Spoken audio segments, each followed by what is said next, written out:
Okay, Pika, I hope we're ready for it. Let's roll. Hi, everybody. Welcome back. It's time for the 31 Days of Halloween, or AKA the 31 Days of Horror, AKA Shocktober, AKA we are doing a horror movie a day, every day through the month of October, celebrating the Halloween season. It's true. And there'll be a playlist at the end of the show right here. If you need some suggestions for horror movies, you come to the right place. We love movies. I love film, and I love horror movies of a certain age. Oh, let's see. Where's the thingy? Pika, where's the thingy? Pika, I swear, you got to stop touching buttons. I mean, oh, no, it's over here. Okay, my bad. Let's see. We've got deleted scenes, a TV trailer. Let's try that. This is 1985's The Reanimator, or just simply Reanimator. There is no article the. It's Reanimator. It's also known as H.P. Lovecraft's Reanimator. I'm going to read this. You guessed it, from the wiki. But they define it as is a 1985 American comedy horror. No, I don't think. I don't think the. See, there's a head. See, that's the head he just chopped off with that shovel. But that's getting ahead of the story. It's getting ahead of ourselves. And to get ahead in life, sometimes you need to have how to reanimate dead corpses, to bring the dead back to life, kind of zombie-ish.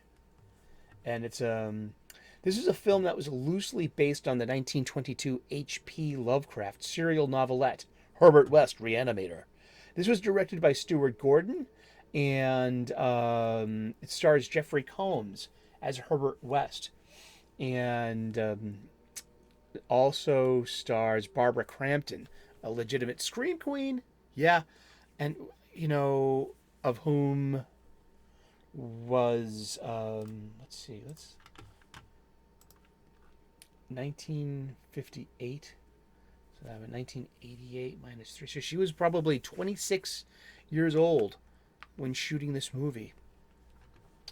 And there is TNA in this movie, being a good horror, an 80s style horror movie. But this is something that I watched endlessly on home video. I rented this all the time, and it's follow up too. We're gonna do that one tomorrow as well. It's called From Beyond, and it's the same director and same primary cast, more or less, with Combs and Crampton. But it's not a sequel, but it's based on a different H.P. Lovecraft story called From Beyond. They share production quality, a visceral feel. Production team, yeah. There is great stories behind them both. I'm blessed that both of the DVD copies that I have of both movies contain a cast and crew commentary track. Both of them had the director, and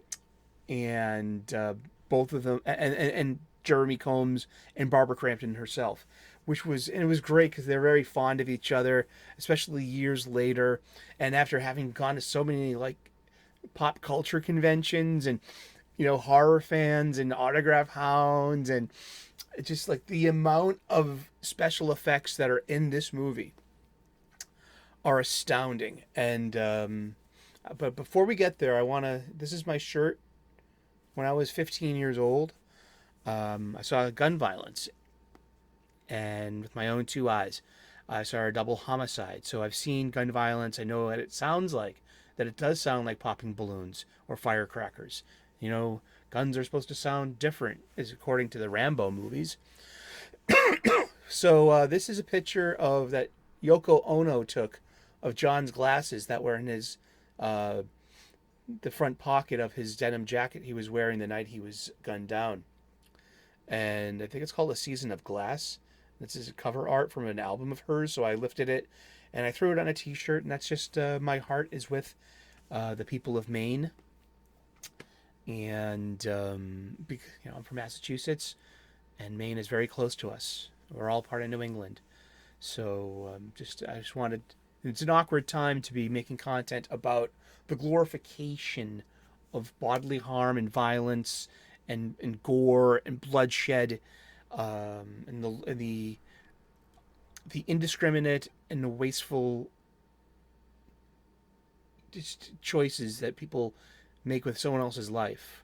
I mean, so I just want to respect that, and maybe you can offer an om. Om.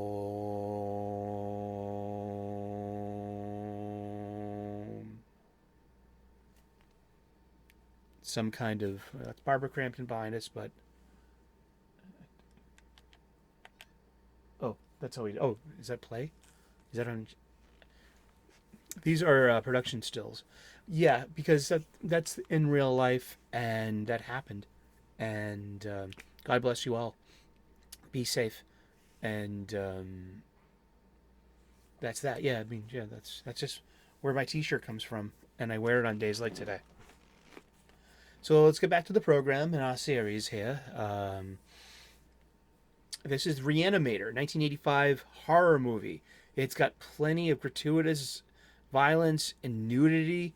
I mean, God bless Barbara Crampton, 26-year-old beautiful actress in 1984, shooting principal photography for this movie, and fearless and naked, and seriously putting herself into very compromising compositions, especially being an actress, a subject, and also conveying character, and the lack of consent involved in zombies trying to have their way with her.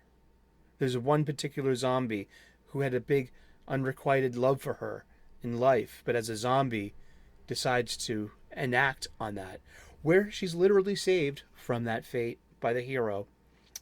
But it's not a slasher movie. It's not. There's no final girl.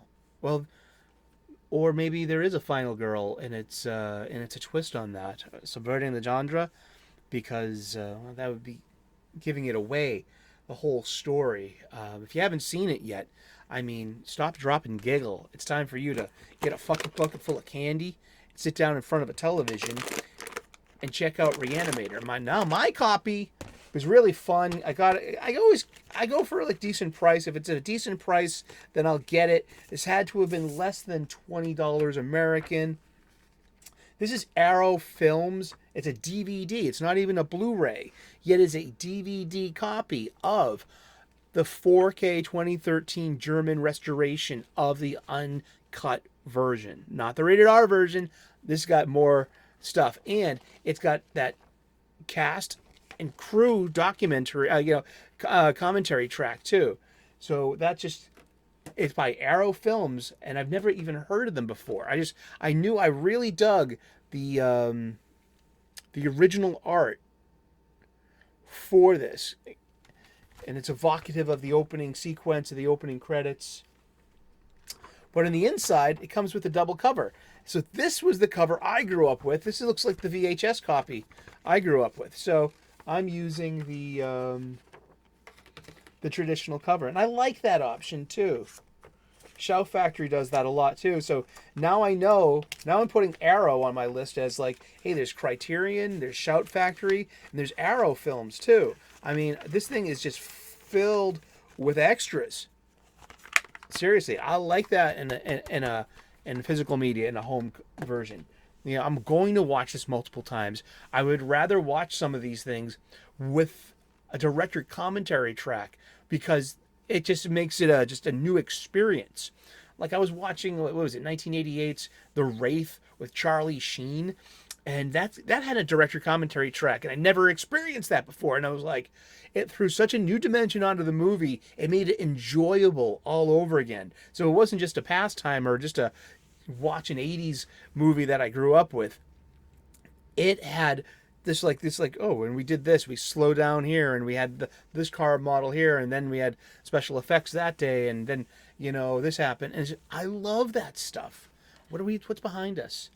Well, that's the heroine's daughter. I mean, the father. That's the dean of the medical school that all these nefarious experiments are happening on. Dr. Herbert West, who's played by Jeffrey Combs, and plays a really good mad scientist, a kind of an unlikable co-protagonist in this group of 3 protagonists that we have of the medical students, and I get caught up in this whole reanimation thing, and it's all Herbert West's fault. He's got this neon green, glowing green, like fluid that you inject into a freshly dead corpse, and it reanimates it.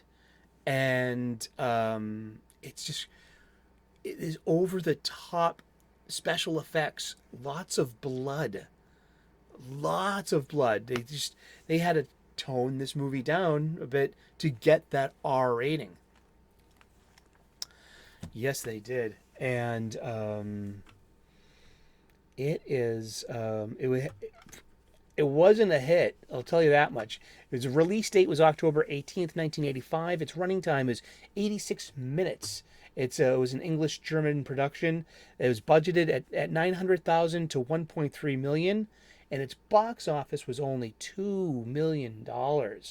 So, yeah, it really didn't gain much notoriety until later on as a cult classic in home video. Seriously, that's when, and there we go. That's the bad guy, the big bad, Dr. Carl Hill, played by David Gale, and he loses his head, and then Herbert West injects the green fluid directly into the head and into the headless body. Seconds after Dr. West, ghastly enough with a shovel, separates that head from that body. And then he remembers who he is, and he has, very more control over the other zombies in a way. And it's all about just medical brain surgery, grossness, horror, body horror, and zombies. This is about zombies. This is about some cannibalistic. There's biting going on. There's blood coming out of there's 80s style gratuitous nudity, and putting and you might not want to watch this movie if you're a woman and sensitive to potentially triggering scenes of a woman in peril, especially with when it comes to grape and actual assault. I have no clue what to do out here on YouTube half the time. I'm like I play by the rules, I guess, and I know it's you shouldn't say things sometimes. And here's our hero, Dr. and what's his name? Dr. Kane. And his name's Dan Kane, and he's like the traditional hero. He's handsome. He's a med student. He's at the top of his game. And the movie's cold open with him unsuccessfully trying to resuscitate a woman in the ER.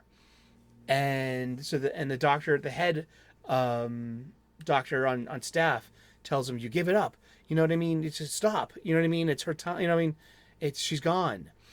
And it's about, as a doctor, you need to know when to let go and to walk away, which plays as a theme that plays through the entire movie because it's about doctors trying to bring people back from the dead. And which is weird enough. It's an H.P. Lovecraft story. H.P. Lovecraft is known for his horror stories, prose novels of the early 20th century. And yes, he is pretty racist too. Yeah, that shit's out there in the past. It's out there everywhere. Watch out when you're walking around in the past. You might hurt your feelings. All right. I just wanted to let you know the fuck it bucket It's almost empty. There's just some. I took the plain M&Ms out. They have their own bowl, and they're on the kitchen table for everyone to enjoy if you want them. But I ate everything else, and so we're down to candy corn. That's right. We're gonna end the year with candy corn. Ain't that cool? You're not averse to candy corn. I do. I love candy corn. I really do. I'm gonna eat some right now. It's gonna be like a horror movie. Look, candy corn. Ah! There you go. I'm gonna get so sick of candy corn in a couple of days. But I'm not gonna buy any more Halloween candy. No way. But that was fun to say. I got a bucket full of candy, and no kids are having any. It's all for me. And so yeah, so Dan Kane is dating the dean's daughter, the lovely, beautiful Barbara Crampton here, and it's set at Miskatonic University in Arkham, Massachusetts, a fictional town somewhere between Boston and the Cape, on the South Shore, and it's where H.P. Lovecraft's stories take place. So before Arkham became a big buzzword in the Batman world, it was huge in the supernatural world of H.P. Lovecraft. And Megan, that's her name, yeah. And it's zombie horror, 3 acts, really good movie. I really enjoyed the hell out of this. And it brought me back.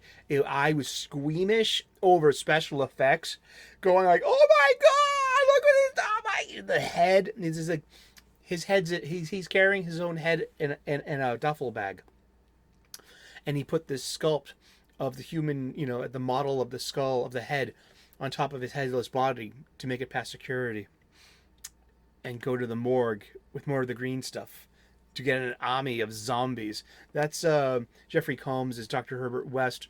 Really good bad guy, or chaotic good, or maybe he's like Gollum. He's like his precious is the reagent, the green serum, and you have someone who's purely evil like the Doctor, and purely good like the Hobbit. I mean the Dan, the hero. But all hell breaks loose. The dean gets killed. The dean is the father, so the dean is a major player. Yeah, he finds out that Herbert West has suckered in this med student Dan into his nefarious plans in the morgue to reanimate bodies. But one of the reanimated bodies kills the dean, and they immediately shoot him up full of serum and make him a zombie, kind of. We're not really zombies. Are they zombies? Is this a zombie movie? I wouldn't know. This isn't a zombie movie. But reanimation. It's a little bit different thematically and tone-wise than your average zombie story. I don't know. Technically, I guess it's kind of a zombie story. They were taken aback by how many gallons of blood that they used on the set of this show. Just gallons and gallons of this stuff, you know what I mean? And just, it was really visceral. It was body horror. It's special effects. Talking about this food additive that looks kind of gelatinous. So if you add red to that, it looks like bloody slime, or it looks really good on camera. And then they repeated that process again in From Beyond the next year. But they were told that hey, less blood means a better chance of an R rating. So they made everything kind of like a psychic slime in From Beyond. But it was even more gross than having blood everywhere. We'll get to that tomorrow too. Principal photography began on November 28th, 1984, with a 6-week shooting schedule. So yeah, Barbara Crampton was 25 years old, 26 years old. What a beautiful woman. Just like, am I objectifying, or am I just, I don't know. I hope not. I don't see it that like that. Jeez, of course you don't see it like that. You're the oppressor. Quit your oppressing, Sully.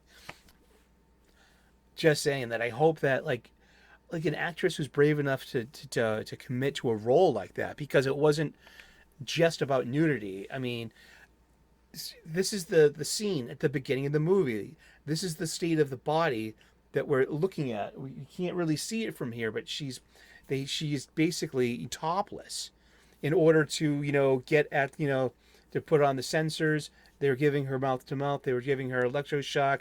They were giving her massage, but they lost her on the table. Which this is essentially balance, because at the end of the movie, Megan is in the same state, and he's doing the same thing, trying to bring her back to life after she was just choked out by one of the remaining zombies he wasn't quick enough to kill. He fails.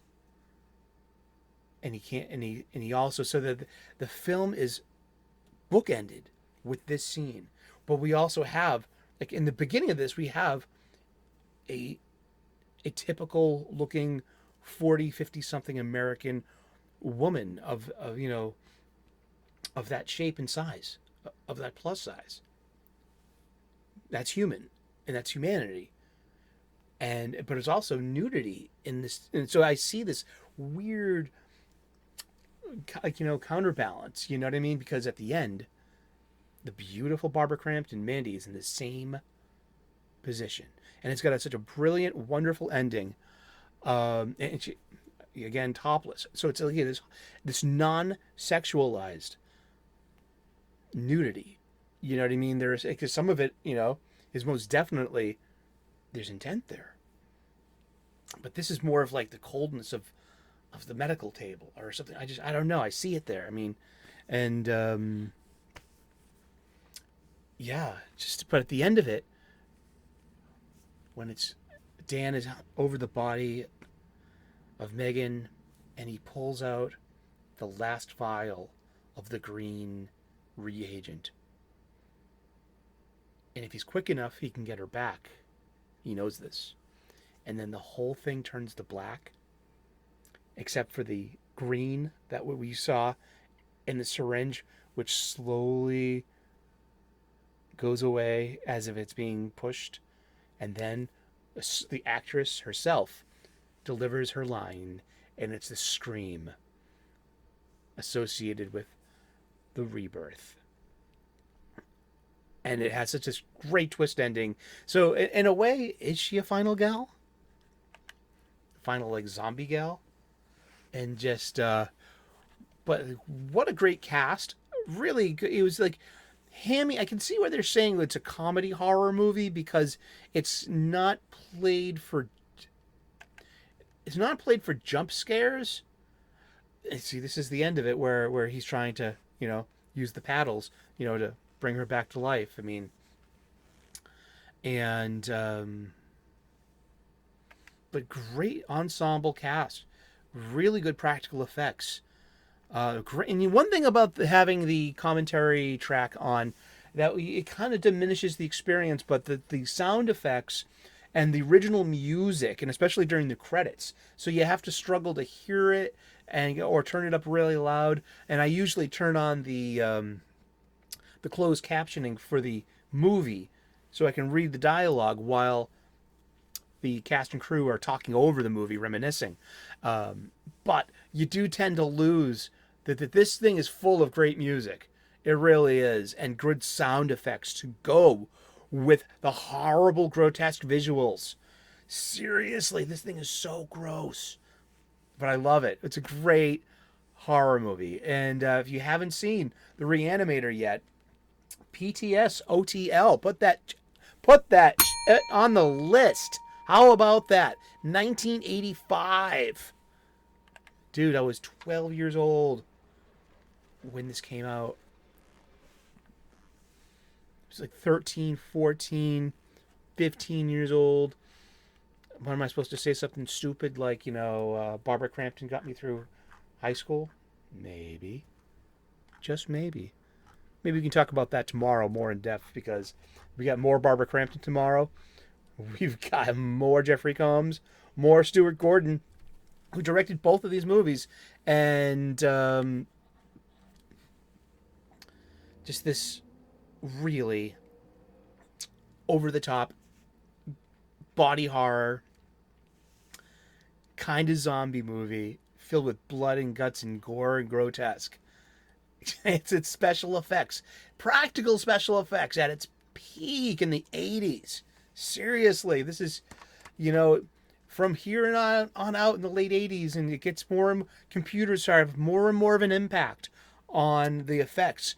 But this is the analog age of filmmaking, shot on film, under real light, with real light bulbs, and with actual latex and monsters and special effects. And it's a treat for the eyes. This movie, I'm so glad I got this. This was a staple of growing up. I watched this so many times over and over again as a teenager in the 80s. And this is a solid wreck. Yeah, so today, on the 31 Days of October, we have RE-ANIMATOR from 1985. It's not for the squeamish. No way, dude. I wouldn't, but I would tell you that, this is the stuff of late night cable TV, horror shows, and then to have rented it from the video store over and over again. In 2012, there was a musical adaptation called RE-ANIMATOR the Musical, and it's had a few different lives, and it's got a few sequels. Bride of RE-ANIMATOR in 1990, and Beyond RE-ANIMATOR from 2003. I don't think I've seen either. I might have seen Bride of RE-ANIMATOR, because that's definitely during high school and video rental years. We had something called the video store. Besides Blockbuster, where there was also Hollywood Video, or what was there was a local chain, but chances are there was like a mom and pop video rental shop too that was part of a convenience store that could be part of your 80s history if you grew up then. Thank you so much for tuning in. God bless. Namaste. Good luck. Please love and respect each other. And I know, and just appreciate real life. And enjoy the. Yeah, see, that's the green stuff. These are stills. That's from what he did with the shovel. And then he injects that into the body, too. And that was the hand that choked out his love. Isn't that great? And that is actually that's from the H.P. Lovecraft short story. I remember reading that one. I read a little bit of Lovecraft, so I know how racist he can be. You can't deny it. Don't make excuses for him, but it's more of heck, that was just, be aware when you're looking in the past that it might nip at you. It could. Isn't that great? So he's the actor is crouched inside of something with all this, special effects all over him. You know what I mean? And pulling off this scene, giving us the illusion of headlessness. Isn't it? I love this. Oh, when the poor Dean gets killed by the zombie. The reagent, created by Dr. Herbert West himself in Germany. And then he was thrown out of the schools there and disgraced and disbarred or something, and tries to weasel his way in here. Yeah, interesting. Oh man, yeah, all the zombies. Yeah, this is, see, there we go. This is his choice. This is where it fades to black and all we see is the green. And then the green syringe slowly, and then the scream. What a great ending. What a great landing to a good horror movie. This thing is tops. I hope you get to check it out. Thank you so very much for tuning in. We're doing a different horror movie a month. We drop nightly at 6 p.m. U.S. Eastern. And please save me that seat next to you in the dark movie theater.